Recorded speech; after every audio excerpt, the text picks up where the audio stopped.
ya, seperti yang ada di dalam rahim, ya, baik apa namanya, kondisinya sampai kemudian suhunya. Nah, ini mirip ya dengan ada yang di dalam rahim. Nah, jadi dari tabung itulah, nah ini kemudian para ahli, nah ini berupaya untuk melakukan pembuahan terhadap sel telur. Ya. Nah, apa yang dilakukan? Ya, yang dilakukan, nah ini tidak lain adalah mengambil sperma, ya, kemudian dicoba untuk agar bisa membuahi, ya, apa namanya, sel telur ya yang sudah diambil juga dari seorang wanita. Nah, jadi kalau dalam pengertian yang gampang, ya, jadi bayi tabung itu adalah ya sebuah proses ya yang dilakukan oleh dokter untuk dapat keturunan bagi mereka yang kesulitan ya barangkali untuk mendapatkan keturunan ya dengan cara mengambil sperma ya kemudian mengambil sel telur. Nah, ini kemudian di dalam tabung yang sudah dibuat sedemikian rupa menyerupai rahim itu, ini dokter mencoba membuahi apa namanya sel telur dengan sperma. Nah, ini ketika sudah terjadi pembuahan, nah ini maka kemudian calon bayi itu ini oleh dokter ditaruh ya di dalam rahim ya seorang wanita. Nah, jadi prosesnya, nah ini kurang lebih seperti itu. Nah, seperti itu tadi sudah dijelaskan ya oleh teman-teman ya dari kelompok 1. Nah, ya tadi dia di dalam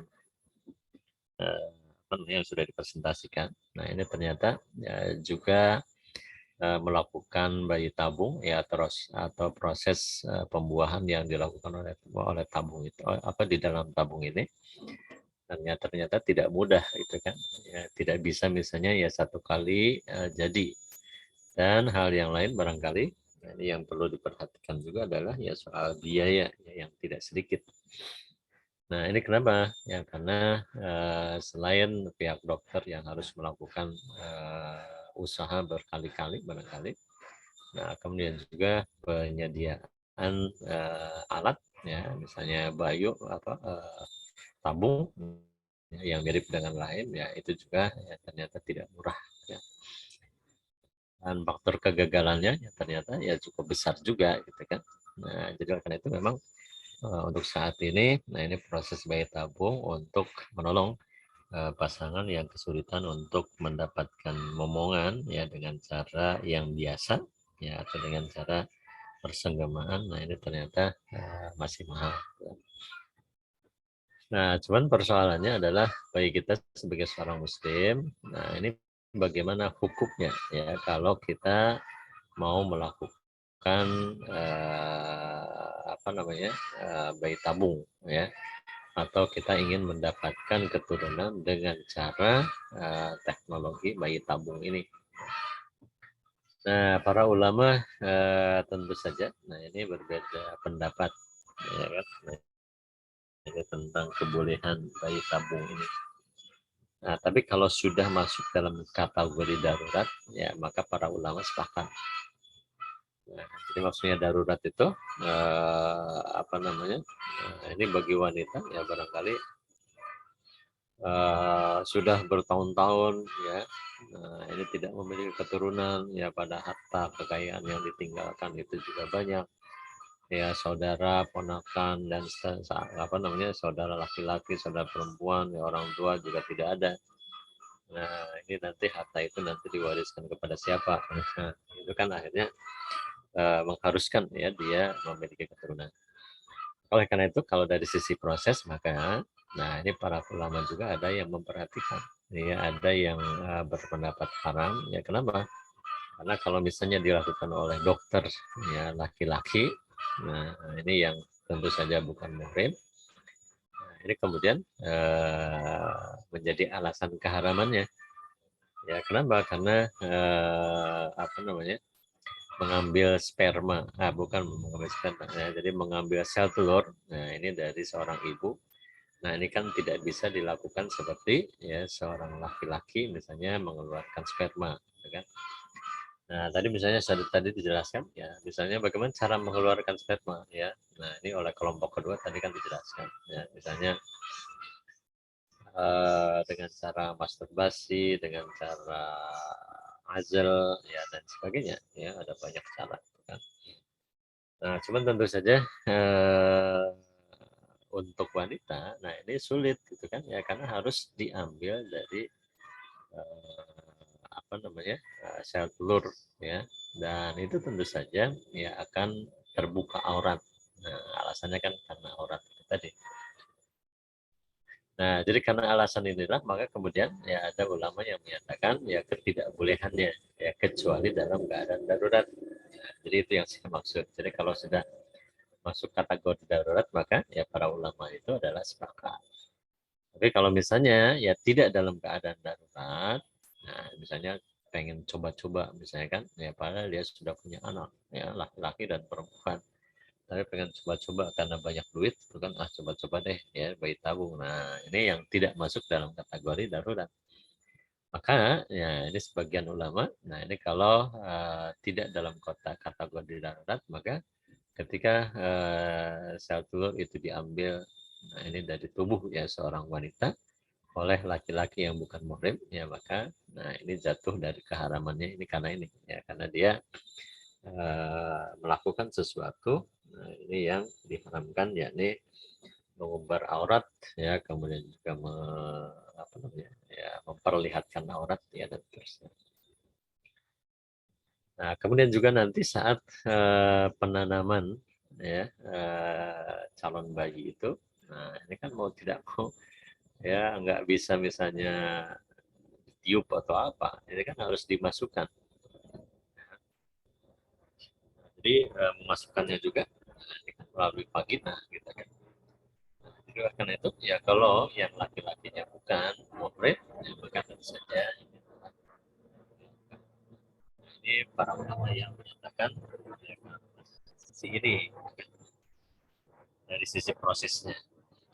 Nah, tapi juga ya keharaman itu bisa dilihat ya dari apa namanya sel telur ya, dan sperma itu berasal dari siapa? Ya, atau dari zatnya sendiri gitu. Nah, para ulama sepakat kalau ini sel telur itu diambil dari suami dari laki-laki lain yang bukan suaminya. Ya. Nah, jadi misalnya si A dan si B suami istri. Nah, ini ingin melakukan program bayi tabung. Nah, ini kemudian si A dan si B ini sepakat. Ya, misalnya kalau suaminya si A, istrinya si B gitu kan. Nah, misalnya si A ini ya suaminya ya dan istrinya sepakat ya karena suaminya nggak mau gitu kan. Nah, ini kemudian ya sudah ngambil saja dari donor gitu kan, dari orang lain, dari laki-laki misalnya namanya si C. Nah, ini yang dimaksud ya kalau sperma diambil dari laki-laki yang bukan muhrim ya atau bukan dari suaminya. Maka para ulama menyatakan ya sepakat ya menyatakan keharamannya. Ya, kenapa? Ya karena itu bukan sperma dari suami yang sah. Atau juga misalnya sebaliknya. Ya, kalau misalnya sel telurnya, nah ini diambil dari wanita yang lain, bukan dari istrinya. Nah, kalau misalnya sel telurnya diambil dari wanita yang lain, ya, dan bukan dari istrinya sendiri, maka ini juga ya termasuk yang diharamkan. Ya, dalam bahasa yang mudah, nah ini masuk dalam kategori zina, kan? Ya, karena mempertemukan ada sperma ya yang bukan muhrim ya dengan sel telur yang bukan muhrim. Nah, tapi kalau misalnya ya sperma itu ya diambil dari suaminya, kemudian sel telur diambil dari suaminya, nah ini kemudian dibuahi ya di dalam tabung, nah ini kemudian setelah terjadi pembuahan, maka kemudian ya ditaruh di ya, rahim istrinya sendiri, Nah, ini maka, nah ini apa para ulama sepakat itu adalah halal ya atau boleh. Ya. Nah, tapi bagaimana misalnya ya kalau nah ini suaminya spermanya dari suami, kemudian sel telurnya juga dari istri. Nah, ini kemudian dibuahi di dalam tabung. Tapi kemudian, nah ini setelah dibuahi, ya maka calon ya janin itu atau zigot itu ditaruh di rahim perempuan lain, ya yang bukan istrinya. Maka ini juga termasuk yang diharamkan oleh Allah Subhanahu Wa Taala. Kenapa? Ya karena nanti itu keturunannya menjadi tidak jelas. Nah, jadi itu nanti anak siapa, gitu kan? Nah, jadi oleh karena itu, nah, ini apa namanya? Ya, eh, dalam ajaran Islam, jadi apa namanya bayi tabung itu bisa boleh ya dan juga bisa haram. Nah, ini dengan alasan-alasan yang seperti tadi disampaikan.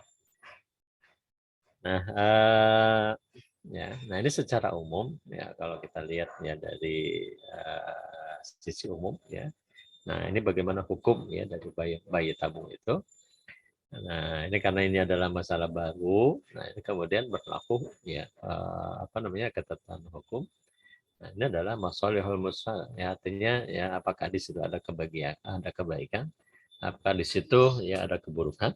Nah, ini kembali lagi pada kaidah fikih.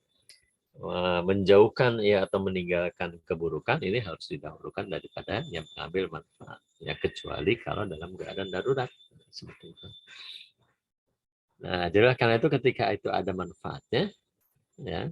Nah, ini misalnya kalau tidak salah kan ada artis ya, nah, yang lama ya tidak punya omongan, gitu kan? Ya Allah belum memberikan kepercayaan.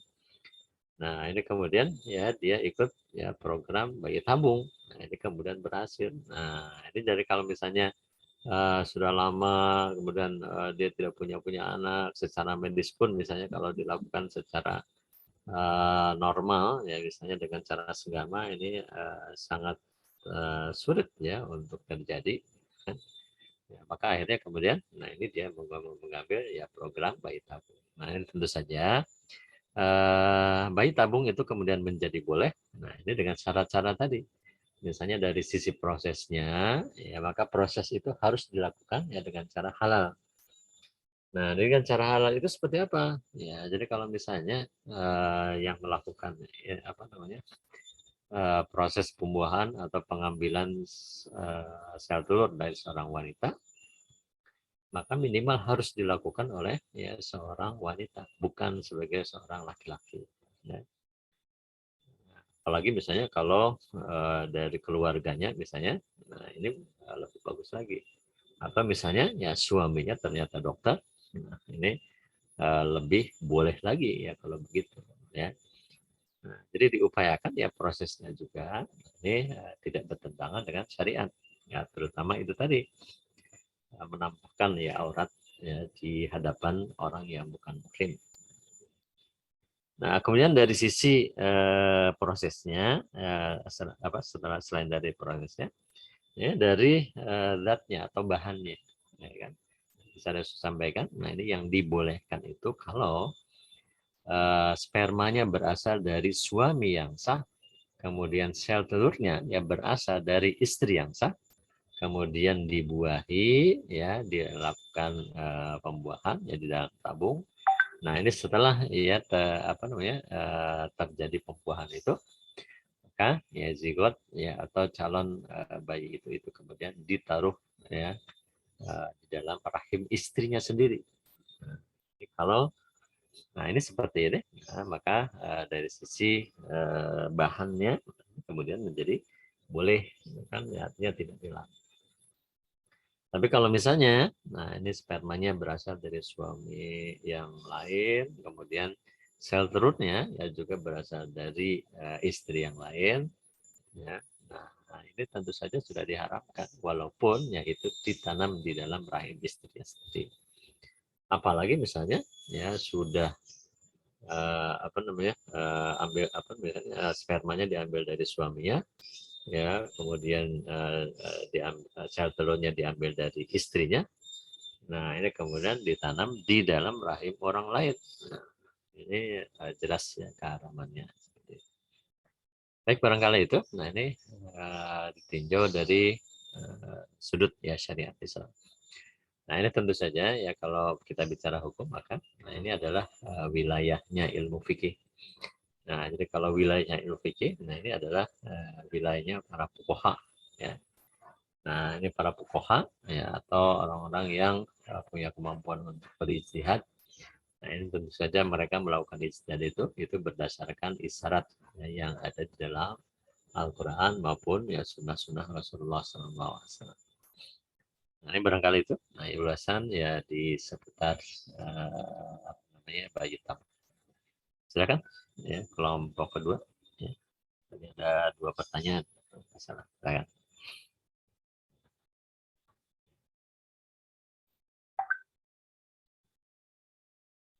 Baik, untuk kelompok 2, apakah ada yang mau menjawab pertanyaan dari Dinan Salina dan Muhammad Fajar?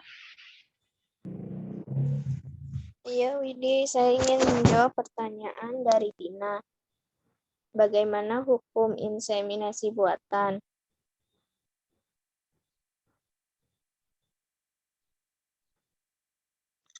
Islam terkait dengan inseminasi buatan pada manusia, Islam membolehkan dengan persyaratan apabila dilakukan sel sperma dan ovum suami istri yang sah, dan sebalik inseminasi buatan yang tidak berasal dari ovum dan sperma suami istri yang sah diharamkan dan dianggap dengan zina. Meskipun dengan secara tidak langsung dan sebaik akibat hukumnya, anak hasil inseminasi tersebut tidak sah dan nasabnya hanya menghubungkan dengan ibu yang melahirkannya. Gimana, Dina? Iya, sudah jelas. Terima kasih.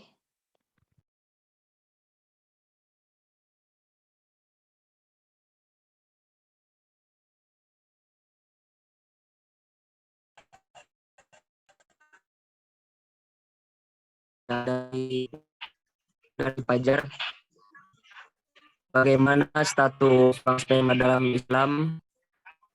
Praktek jual sperma melalui bank sperma menurut hukum Islam adalah perempuan yang masuk sperma yang dibelinya dari sperma ke dalam alat kelaminnya bisa hamil.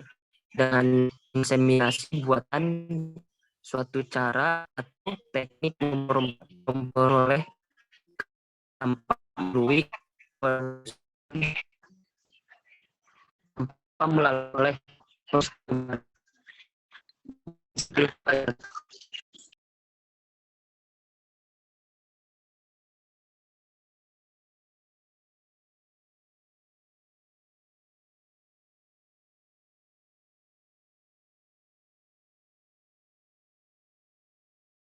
Bagaimana Muhammad Fajar, apakah sudah jelas?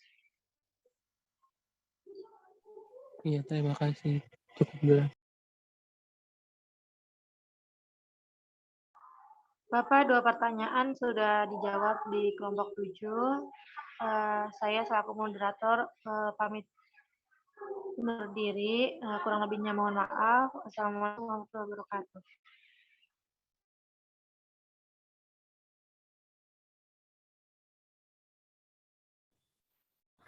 Baik.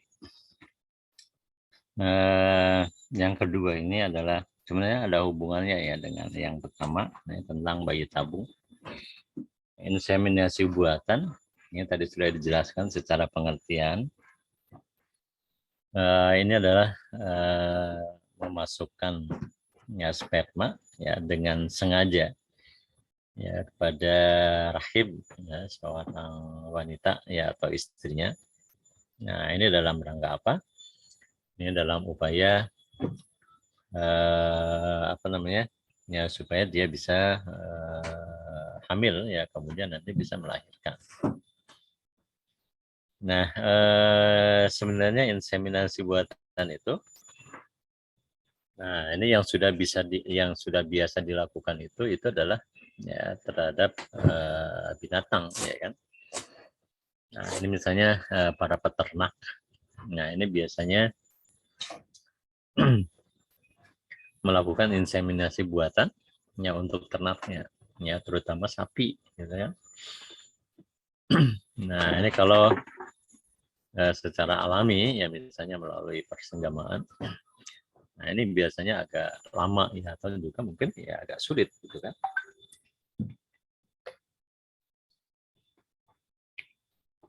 Nah, tapi melalui inseminasi buatan, nah ini bisa diatur, gitu kan, kapan ya seorang induk sapi itu harus hamil dan juga yang melahirkan anak-anaknya.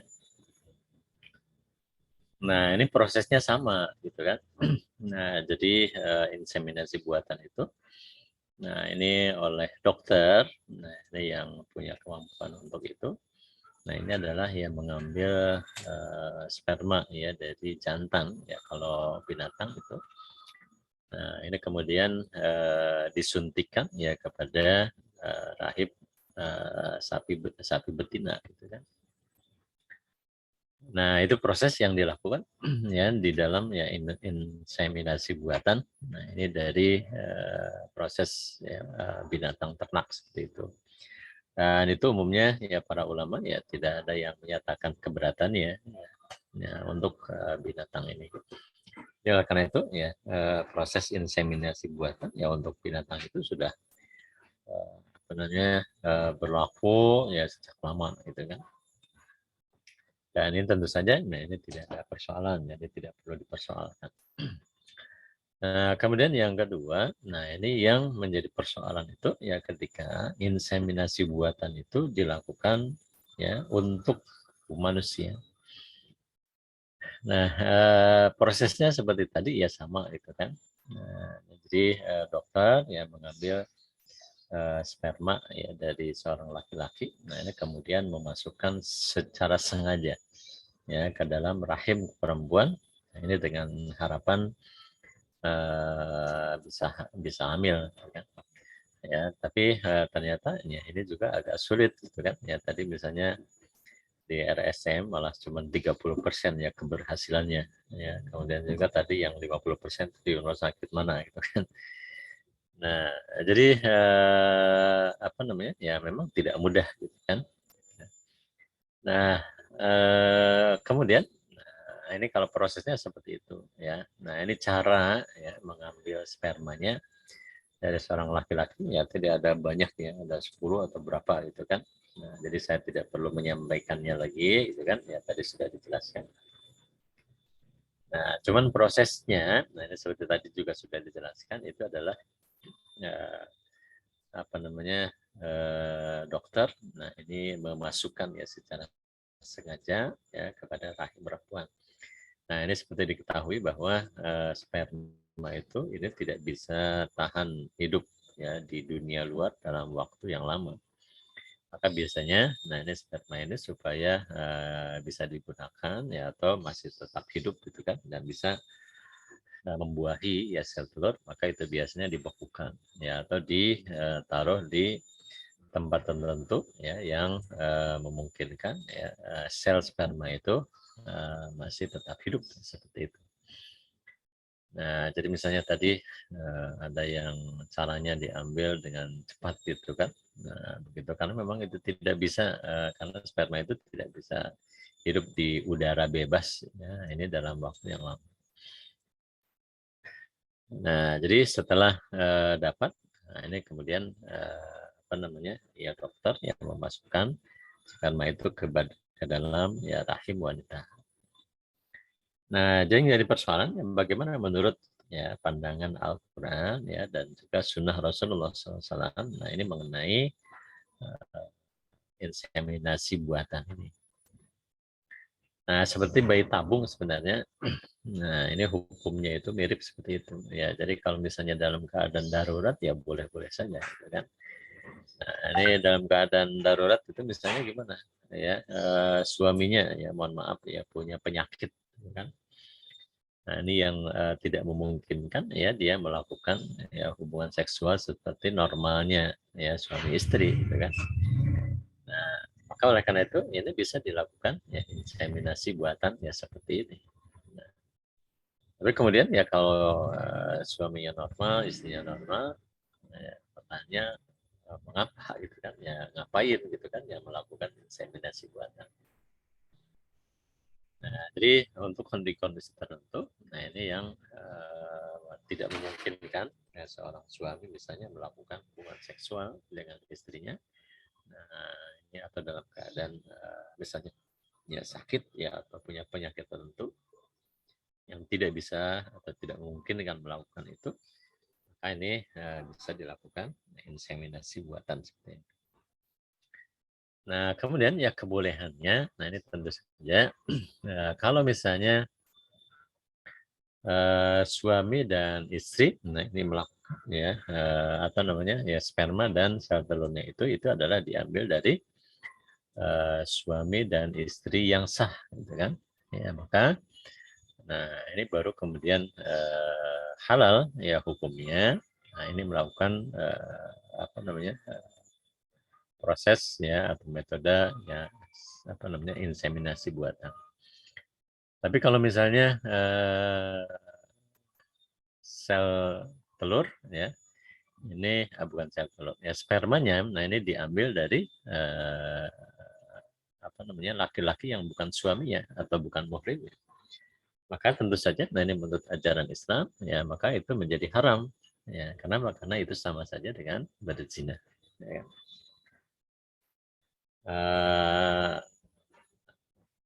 Ya kemudian, nah ini ketika dalam prosesnya ya, nah ini seperti tadi misalnya dalam bayi tabung, nah ini prosesnya juga memang harus diperhatikan betul. Ya. Nah, jadi sebisa mungkin nah ini dihindari. Nah ini proses itu dilakukan dengan cara yang tidak halal. Ya maksudnya tidak halal itu seperti tadi. Ya, jadi dilakukan ya oleh orang yang bukan muhrimnya. Ya. Nah, misalnya saat memasukkan misalnya sperma kepada rahim perempuan itu dilakukan oleh seorang laki-laki. Nah, ini yang bukan muhrimnya. Nah, ini kenapa? Karena ya mau tidak mau, nah ini dokter ya yang laki-laki itu, nah ini melihat ya memegang ya. Nah, ini adalah aurat yang bukan muhrimnya, gitu kan. Nah, ini para ulama menyatakan ya keharamannya itu karena ya ini kalau prosesnya misalnya seperti itu. Nah, jadi diusahakan ya dokternya dokter yang wanita gitu, atau ya kalau bisa ya kalau syukur-syukur misalnya suaminya sendiri ya kalau dia punya kemampuan ya. Nah, ini kalau misalnya dengan petunjuk dokter Nah, jadi itu ya prosesnya memang harus sesuai ya tidak bertentangan dengan ajaran Islam. Ya kemudian dari bahannya sendiri ini juga memang harus halal, ya artinya tidak boleh diambil dari sesuatu yang diharamkan ya oleh Allah Subhanahu wa taala. Misalnya apa? Seperti tadi. Jadi spermanya nah ini berasal dari laki-laki lain yang bukan suaminya sendiri. Jadi kalau misalnya diambil dari ya laki-laki lain yang bukan suami sendiri, maka ini jatuhnya haram ya. Tadi disebutkan misalnya ini sama saja dengan berzina. Ya, gitu. Tadi ya di awal ya misalnya saya sampaikan ini pernah terjadi di Barat itu begitu. Ya jadi ketika nah ini apa namanya hubungannya yang untuk besok sih ya. Nah ini jadi sperma ya dan sel telur ya dari anak perempuannya ya dan suaminya. Nah ini ketika sudah jadi atau di apa namanya dibuahi kemudian ditaruh di rahim ibunya sendiri ya atau bagi laki-lakinya ibu mertuanya. Nah, jadi karena itu ya kenapa misalnya diharamkan misalnya apa namanya berasal ya dari sperma yang bukan suaminya sendiri. Nah ini nanti karena apa akan mengacaukan keturunan. Ya. Nah, jadi sesungguhnya itu anak siapa? Ya. Nah ini anak biologisnya siapa? Ya, karena kalau keturunan itu kan ya dilihatnya dari sudut pandang biologis, ya kan?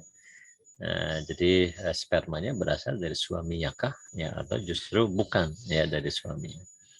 Kalau bukan ya dari suaminya, jadi tentu saja itu sama saja hukumnya dengan berzina, dan itu hukumnya tentu saja adalah diharamkan oleh Allah Subhanahu wa Ta'ala. Baik, barangkali itu. Nah, ini pandangan ya dari sudut pandang fikih. Ini hukum ya bagaimana bayi tabung dan juga yang melakukan inseminasi buatan. Ya sekali lagi ya, kalau inseminasi buatan itu dilakukan ya terhadap binatang ya, maka ya para ulama tidak ada yang berbeda pendapat ya, dan itu memang sudah dilakukan ya oleh para peternak ya sejak zaman dahulu ya. Baik, silakan kalau misalnya masih ada pertanyaan.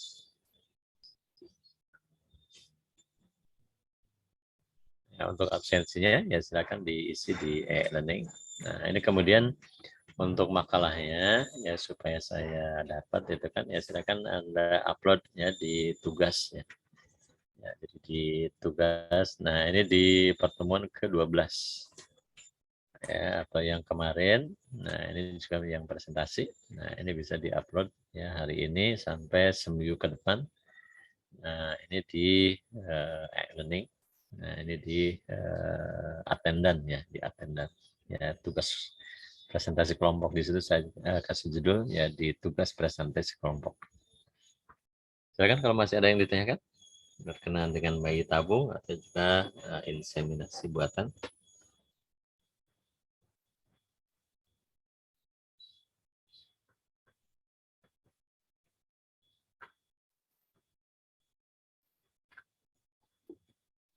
Silakan kalau ada yang ditanyakan.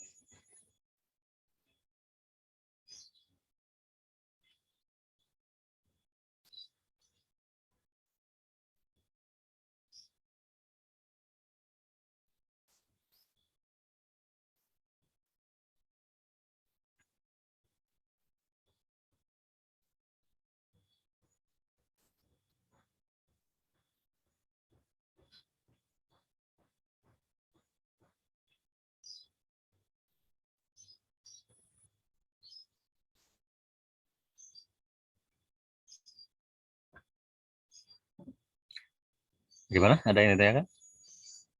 Atau cukup? Sepertinya tidak ada, Pak. Ya, tapi kalau tidak ada, tadi saya sudah menyampaikan ulasan. Jadi sebenarnya sederhana ya kan. Yang rumit itu adalah para ulama ketika membicarakan atau membahas bagaimana hukum ya dari apa namanya bayi tabung ya dan inseminasi buatan.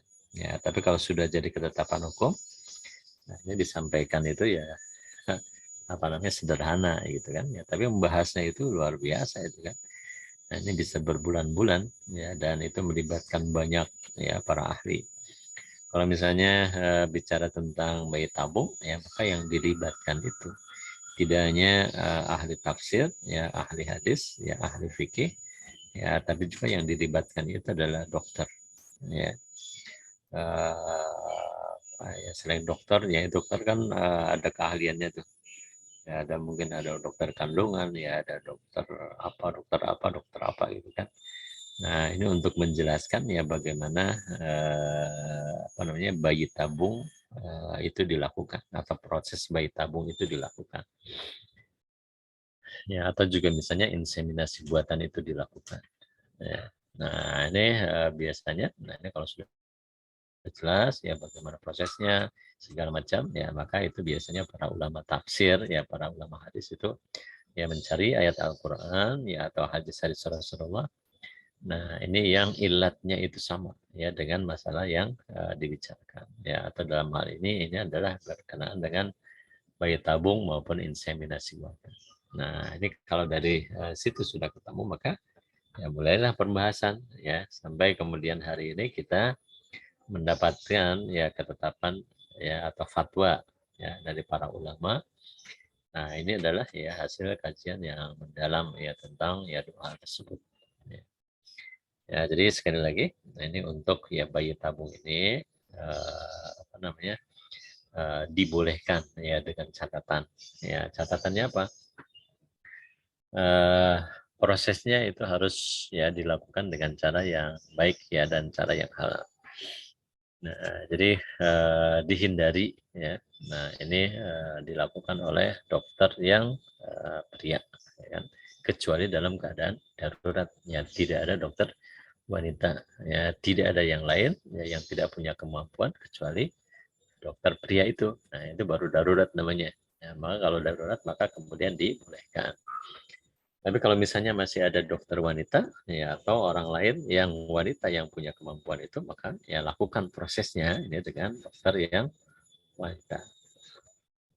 Nah, kemudian secara atau dari sisi bahannya, maka ya bayi tabung ya maupun inseminasi buatan, nah ini harus berasal ya, dari sesuatu yang halal. Maksudnya halal itu tentu saja ya di dalam hal ini adalah berasal dari suami yang sah. Ya, jadi sperma yang diambil baik untuk bayi tabung atau juga melakukan inseminasi buatan, nah ini harus berasal dari suami yang sah. Ya, nah ini sah itu maksudnya sah secara syariat, gitu kan? Ya, pernah terjadi akad nikah dan secara syariat sudah disahkan sebagai suami istri. Nah, maksudnya sah itu begitu. Nah, kemudian ketika sudah dibuahi, ya baik itu kalau bayi tabung ya sudah dibuahi, maka ini harus ditanam ya di dalam rahim istri yang sah. Ya, nah maksudnya ya sahnya juga seperti ini. Jadi misalnya kalau suami itu punya 2 istri, misalnya kan, istri pertama dan istri kedua, gitu kan. Nah, jadi kalau misalnya sel telurnya dari istri pertama, ya kemudian spermanya dari suaminya, ya maka ketika ya ditanam, ya ini tidak boleh ditanam di istri kedua. Ya nggak boleh. Kenapa? Ya karena ya sel telurnya itu bukan berasal dari istri yang kedua. Ya tapi harus ya ditanam ya di dalam rahim istri pertama. Ya, jadi kalau misalnya dua-duanya ya dua istri itu melakukan apa namanya ya bayi tabung ya atau inseminasi buatan gitu kan, maka ya dua-duanya ya harus ya berasal dari mereka sendiri gitu kan, suaminya yang sah ya dan sel telurnya dari ya istrinya. Nah selain yang itu ya maka ini tidak diperkenankan ya dengan cara apapun ya, ambil misalnya dari apa namanya sperma ya orang lain gitu kan ya, untuk memperbaiki keturunan, nah ini diharamkan oleh Allah Subhanahu wa taala. Di New Zealand itu ada yang namanya bank sperma. Ya, di New Zealand ya ada yang namanya bank sperma. Ya, jadi mereka itu di sana para wanitanya itu ogah menikah. Nah, jadi ketika dia mau melakukan apa namanya ingin punya anak maksudnya. Nah, ini kemudian dia melakukan proses bayi tabung. Nah, caranya seperti apa? Dia akan datang ke bank sperma. Nah, ini untuk meminta ya sperma ya dan tentu saja dengan kriteria tertentu. Ya, jadi misalnya ya karena di situ itu di bank sperma itu ada banyak laki-laki itu yang kemudian ya menyumbang ya spermanya tanpa identitas. Ya, cuman dia dijelaskan ya dari laki-laki yang seperti ini ya seperti ini misalnya kan, itu dijelaskan misalnya ya dia berasal sperma ini adalah asalnya dari laki-laki yang hidungnya mancung, kemudian apa namanya kulitnya putih ya, badannya tinggi, kekar, kulitnya putih misalnya begitu ya, kemudian ya dia adalah orang yang cerdas ya, dia adalah profesor misalnya begitu. Nah, itu jadi wanitanya datang ke situ itu dia memilih gitu kan. Ya kalau misalnya dia pengen ya keturunannya itu adalah secara fisik itu adalah bagus ya, maka dia akan mencari nah ini yang sperma itu berasal dari laki-laki yang fisiknya bagus. Nah, ini nanti diharapkan ini keturunannya menjadi bagus. Ya, tapi kalau misalnya dia pengen cerdas misalnya, nah itu ya dia akan mencari seperti itu. Nah, itu ada ya di sana ya ada bank sperma. Nah, cuman efeknya ya, nah sekarang itu ketika anak-anaknya sudah lahir ya dan sudah dewasa, dia mempertanyakan ya ayah biologisnya siapa. Nah, itu kan. Ya. Nah, ini yang menjadi kendala gitu kan. Jadi ketika ditanya, ya Bu, ya ayah biologis saya siapa? Ayah saya itu siapa? Nah, kan nggak mungkin kan ya si ibu kemudian mengatakan ya kamu itu ya lahir ya ibu ambil spermanya dari bank sperma, ya kan? Nah, kan nggak mungkin ya mengatakan seperti itu. Ya, itu adalah ya efek negatif yang luar biasa ya ketika inseminasi buatan atau bayi tabung itu dilakukan dengan cara-cara yang tidak halal. Nah, gitu. Tapi kalau misalnya ya dilakukannya dengan cara yang halal, ya, nah ini suaminya jelas, gitu kan? Ya, spermanya dari suaminya jelas. Ya, dia ketika akan mengatakan, nah Bu, ya, ya ayah biologis ya, saya siapa? Ya si A. Ya, kenapa si A? Ya si A itu adalah suami ibu. Ya kebetulan ya beliau sudah pisah ya dengan ibu. Ya dia bisa mencari, gitu kan? Oh ini ayah saya. Ya. Nah, jadi itulah ya kenapa apa namanya ya ajaran Islam itu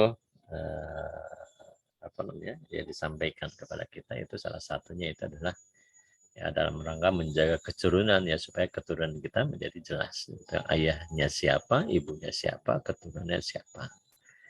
Nah, jadi bukan berarti misalnya ya para ulama kok repot banget ya, ya ini nggak boleh itu nggak boleh itu kan, yang boleh hanya ini saja. Nah, ini fungsinya untuk itu dan itu sudah terjadi ini di sana ya di luar negeri itu ya ketika ya melakukan bayi tabung tapi kemudian ya dengan cara yang tidak halal ya atau dengan cara yang haram ya maka efeknya luar biasa ya karena spermanya bukan berasal dari suami yang sah ketika anaknya dewasa dia mempertanyakan ya ayah saya itu siapa. Nah, jadi mereka itu demo gitu kan ya itu mempertanyakan ayah biologisnya itu siapa. Nah, jadi oleh karena itu ya benar ya kalau ya Islam itu ya datang sebagai rahmat ya bagi seluruh alam ya tidak hanya orang Islam saja tapi ya orang-orang non Muslim juga. Nah ini kebagian rahmatnya ya bahkan binatang pun ya atau makhluk Allah yang lain juga ya termasuk ya mendapatkan rahmatnya dari datangnya Islam. Baik, terima kasih ya, atas kehadirannya ya karena sudah tidak ada yang ditanyakan. Untuk besok kita lanjutkan dengan pembicaraan tentang cloning dan rental rahib. Ya, ini juga adalah hal yang luar biasa itu kan ya ada di masyarakat. Ya, dan tentu saja kita sebagai seorang muslim harus tahu ya bagaimana hukumnya ya menurut ajaran Islam ya sehingga nanti tidak ada mudarat ya yang kita dapatkan ketika kita melaksanakan sesuai dengan tuntunan dari ajaran Islam. Baik sekali lagi ya mudah-mudahan ada yang manfaatnya ya pembicaraan hari ini mohon dicatat gitu kan ya kenapa halal kenapa haram. Nah, ini bayi tabung dan inseminasi buatan itu. Ini tentu saja karena nanti Anda akan berhadapan ya dengan masyarakat langsung ya, maka sekali lagi saya ingatkan ya berikan edukasi ya kepada masyarakat terutama pasien ini supaya tetap ya ada di dalam rel yang benar ya ini rel syariat Islam. Jadi mungkin nanti akan datang kepada Anda misalnya saya mau melakukan inseminasi buatan. Nah, ini nanti Anda harus tanya betul gitu kan. Ya spermanya dari siapa? Gitu kan? Ya dari suami saya sendiri. Nah, ini kalau misalnya dari suami yang sah ya maka itu dibolehkan ya kan. Nah, kemudian apa namanya? Ya, kalau kebetulan misalnya dokternya yang wanita tidak ada, maka sarankan ya di tempat yang lain ya karena di sini dokternya laki-laki misalnya. Nah, tapi kemudian ketika saya sudah berusaha nyari yang wanita di mana-mana nggak ada gitu kan. Nah, ini maka masuknya dalam keadaan darurat ya, seperti itu. Ya, kemudian juga ya tanya juga ini motivasinya apa ya untuk melakukan bayi tabung atau inseminasi buatan itu.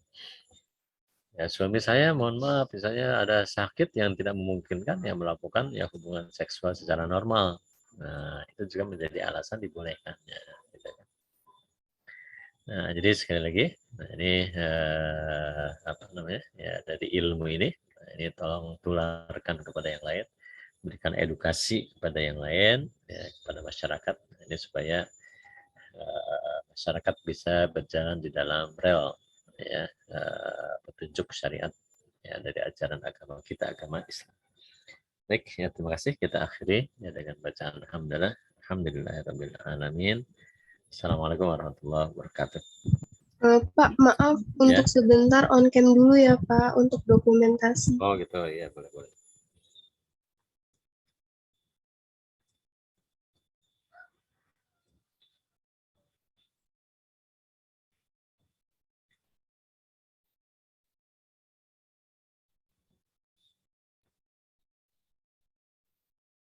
Kalau kelas lain nggak ada yang ini dokumentasi. Hanya kelas A ya yang nggak ada dokumentasi. Ya, tapi ini penting ya. Ya, dari satu saat ya ketika prodi menanyakan, nah, ini kita sudah ada buktinya.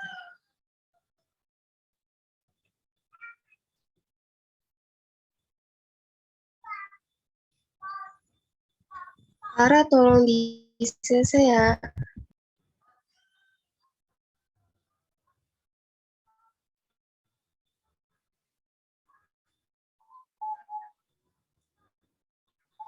Satu, dua.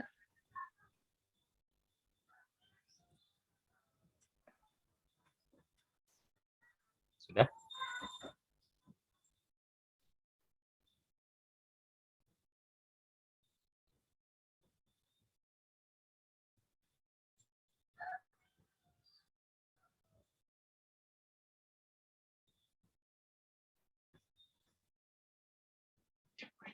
Sudah Pak.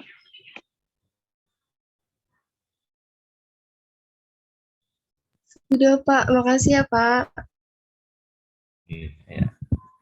Assalamualaikum. Waalaikumsalam. Terima kasih. Waalaikumsalam. Waalaikumsalam. Waalaikumsalam Pak. Terima